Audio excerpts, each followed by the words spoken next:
Hey everyone, welcome to this week's episode of Sales Sidekicks. This is a series where we bring on top performing SDRs, AEs, SDR managers, and talk to them about their journey in tech sales and how they got into it and how they consistently perform.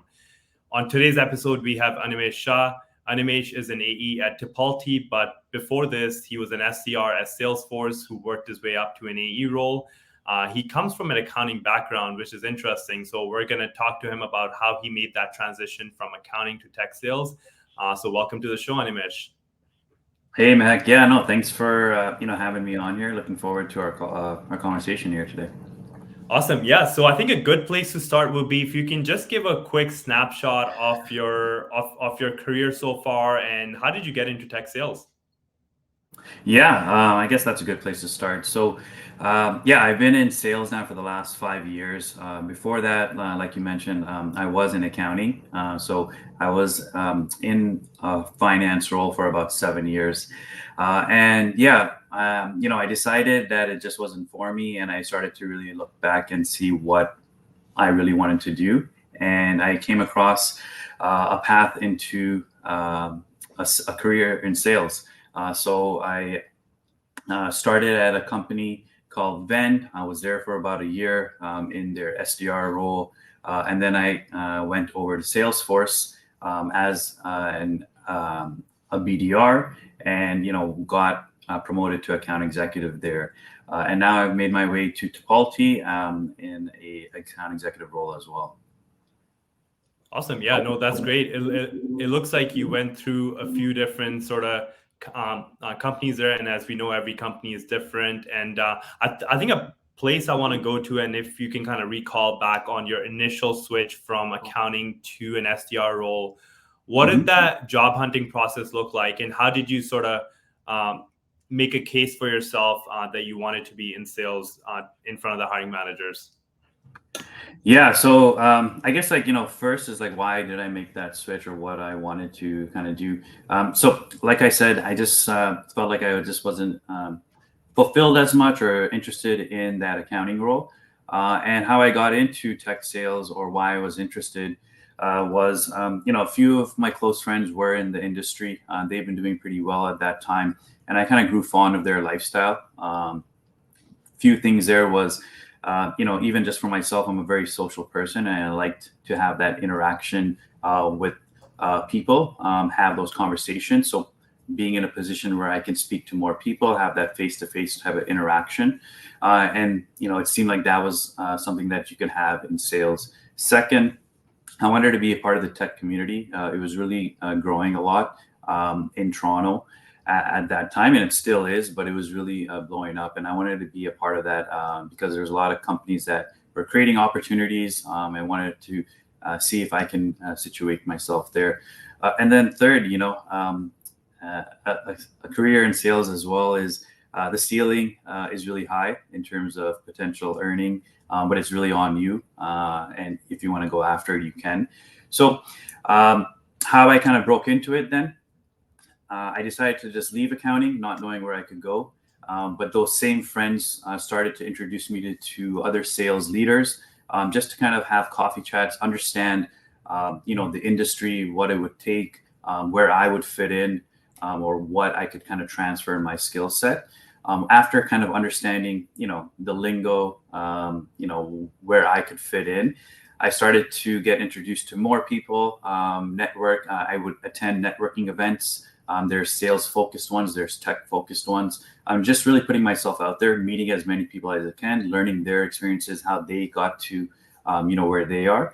And I started then to really look at companies that I could be interested in as well, and seeing if I knew someone or then just simply, applying. And then, about like 6 or 7 weeks later, I landed my first role. I was willing to kind of start from the ground up. And I decided to take that challenge. And that's how I kind of broke into it. Really just networking, leaning on who I knew and who I could learn from at that time. Awesome. Yeah. So I think the one thing that kind of stands out is that you weren't just relying on applying online and then sort of waiting for things to happen. You put yourself out there, met people, been on different coffee chats to really understand, not just the industry, but also the companies you were trying to work at, it sounds like. the next place we kind of want to talk about is now there's a lot of SDRs out there who are looking to make that next transition to an AE role, or they're an SDR who are just beginning and they want to kind of create some goals out there for themselves. How did you make it happen for yourself that you went from an SDR to an AE at Salesforce, which everyone knows is no easy task? So lay it down for us. What was your process like? How did you consistently perform and get that promotion? Yeah. Um, you know, understanding what it would take to get to that position and that role is really critical and important. It could be on, obviously performance, like metrics, but even outside of that, like how much more other value can you add or what it would take, right? Like outside of just the role, like how much of an impact can you make on that company, and understanding what it would take. So creating a plan for myself, month over month, quarter over quarter, really understanding, okay, what it would take. And then working with my direct leader as well and talking to them with that plan and understanding from them as well, like, hey, what is it going to take for me to get to an account executive, based off of metrics and all those other things that I mentioned. Once we had that plan, we would, have weekly syncs to understand where I might fall in, if I'm progressing well, or if I'm lacking in certain, goals or something. And then keeping on top of that. And are we consistently getting there, or is there a gap? And then if there is a gap, what are we going to do to solve for that gap?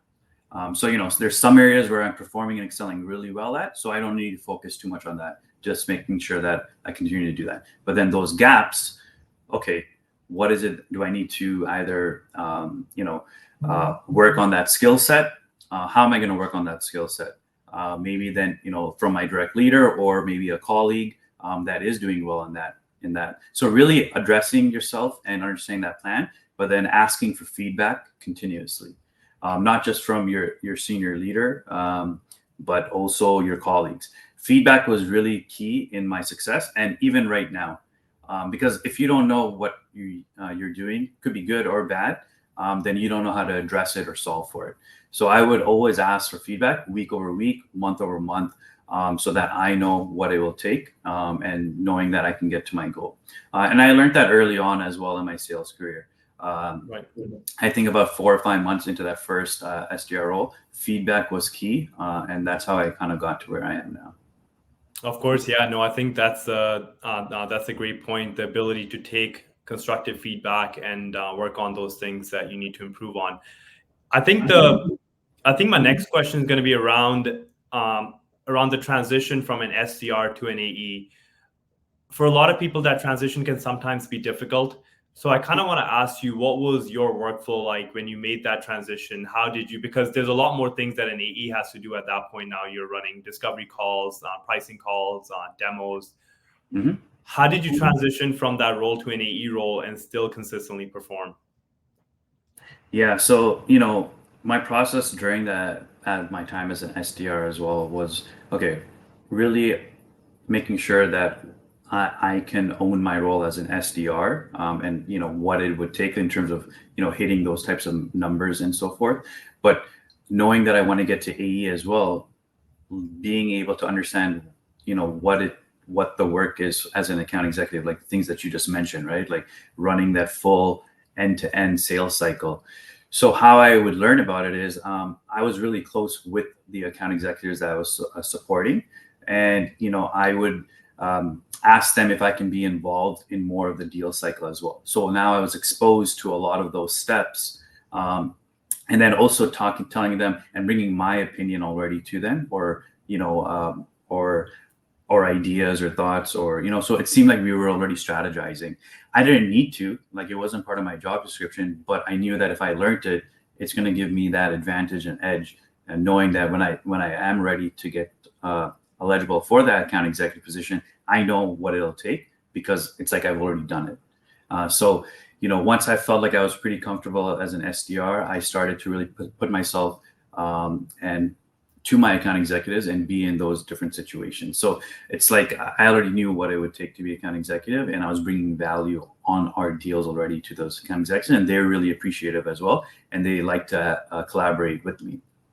So that's how I was able to set myself up with success as an account executive. because it's like I was already doing a lot of that work with them. Yeah, definitely. I guess the main theme I'm getting from this is that you were doing stuff which was not on your job description, essentially, like going um, Yeah.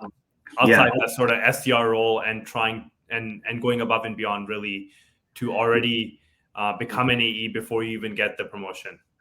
And I think one of the next things I kind of want to go into now is using the sales tools which are out there. So, what is your favorite sales tool for prospecting? So, maybe name me one tool and then share a pro tip from that tool, how you're using it to land more meetings. Yeah, there's definitely a lot of sales tools out there, so it can get overwhelming, I would say. But I'll have to say, two, but one for sure is Sales Navigator. I think it's a really great tool and community that has been built, and having some more access to information on accounts and contacts, having almost a direct line to them, because you can kind of send messages that could be right to them. So I find that to be a really great tool. And how I, really utilize it is, depending on what kind of other platform that you might have, like a CRM, where, like Salesforce, that you might be using, you'll have a lot of information there. So I'll create a list of maybe a target set of accounts for a particular industry, or maybe a persona with a list of 25 or 50 contacts, and I'll upload that list into Sales Navigator. So now I have that list in there as well, and it's going to scrape that information for me. So now I have a target, a direct target and focus, which really helps me stay organized. And now I have that set up in Sales Navigator, and I can create alerts on that target list as well. So, for example, an alert could be maybe a job change in the last 90 days. Like, say someone got promoted. Okay, great. That's a good opportunity for me to maybe reach out to them with some more intent. Hey, usually when someone gets promoted, they might be tasked on really improving something at that company. So if so, they might be willing to learn about other solutions that are out there if you kind of position it for them in that sense. So those are a few examples, but I really use Sales Navigator with focused target lists, and the ability to kind of import those lists from like a CRM. Okay, awesome. Yeah, no, I think Sales Nav is actually still underutilized, I would say, even though it's really out there, but a lot of people still are not using it to its full potential, which is great that you are doing that. I think a good place to end would be, what advice do you have for people who might be already have like maybe 5-6 years in another industry, like maybe they're working in finance, accounting, and they're really not happy with where their career is at the moment, and they want to make that switch? What advice would you give to those people looking to break into maybe tech sales? Yeah, it's tough to say what could make someone happy, but I think they really need to just take a step back and, okay, yeah, like when they wake up, like what is going to keep them happy or motivated, right? Like answering those questions. And then if it is a certain type of skill set or situation like that is keeping them happy, then understand what kind of career that could be like. For me, what triggered it or switched it is, like I mentioned, going back to those few things. Like I just knew some friends that were in it, and I saw their lifestyle, and I was kind of happy to see if I could be like that. And the things that I liked about sales was the ability to meet so many people and have conversations. And then also in sales, it's like you're a problem solver, right? Like you're coming to people and understanding their challenges. And then if you're able to kind of help them, like that was something that I really enjoyed or kept me motivated. So I found that that was going to be a great situation if I could get into that. But sales isn't for everyone as well. I would say you definitely need to have a thick skin, and a lot of confidence. But I'm always learning. If you're willing to learn, then you're going to be able to have a really good career in sales as well, and put yourself out there, I would say. But if a career in tech as well, there's so many different types of opportunities and roles as well. So I would say, going back to your question is, when they wake up, like what's really gonna keep them motivated or happy, and answering that and understanding if there is some kind of career or opportunity out there for that, that you can see yourself in. And then once you kind of understand that, start networking, start talking to people. If you actually talk to people, even if it's in social settings, if they understand that, yeah, you're looking for a new opportunity, then you'll be surprised how many people are willing to help, and they'll connect you with someone. So not being shy to open up and talk, I would say, is my last kind of piece of advice. Awesome. Yeah, I think that's a great place to end this. It's been great to have you on, Animesh, and again, thank you for coming on. I guess one last thing is where can people find you on the internet? Is it LinkedIn, Twitter? Yeah, I'd say LinkedIn for sure. So that's definitely a great spot. So definitely reach out to me. I'm happy to kind of share some more experiences or knowledge as much as I can. I know that a lot of people helped me in the beginning too, and still continue to do so. So I know how it is to kind of give it back. Awesome. Yeah, that's the pod. And we'll be posting this shortly. And you can find Animesh on LinkedIn. We'll tag his profile as well. But that's it. Have a good one, everyone. All right. Thanks, Mahek. Have a good one.